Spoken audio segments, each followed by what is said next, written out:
Asan ko ito. Itong panahon na ito talaga ang iniwasan ko kasi mapipilitan ako ngayon magsalita laban ng mga tao sa gobyerno. Alam mo, Mr. President, hindi ako maghingi ng tawad. Kagawan mo yan eh. It is your responsibility sa sarili mo.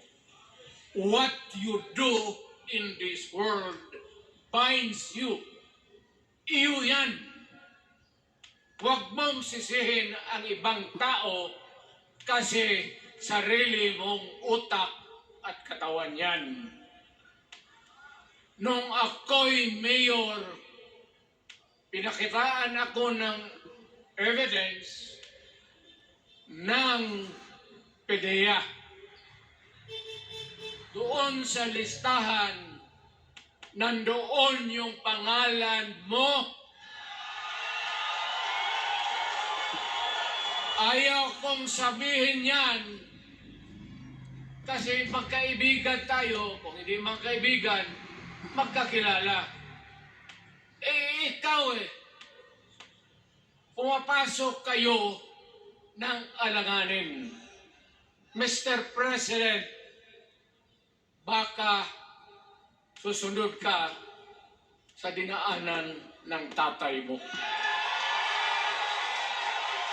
Diyan ako takot. Ayaw ko mangyari sa iyo yan. Pabor lang ako naman nagmamakaawa kasi it will divide the nation at magdugo itong panahon na ito.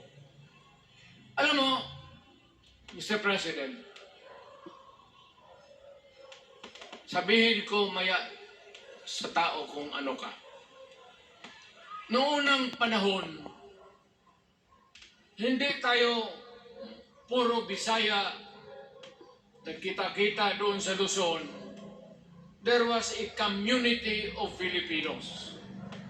Galing Visayas, galing Ilonggo, galing Waray, galing Mindanao, galing Hulo, galing Lanao, Cebu, Samar, at Taas, Pampanga, Apare. Nagkita-kita yung mga minono natin. Kasi hinawakan tayo ng Espanyol, pati Amerikano. Nung dumating ang panahon na tayo'y nagkaharap na, sabi ng mga lolo natin, ano ang gawain natin sa bayan natin? Pwede ba tayong magbarangay-barangay lang o magkaisa tayo? Di na bali, iba-iba ang salita natin. It was agreed by the Filipinos then of all walks of life, Ilocano, Cebuano, mga taga Mindanao, they agreed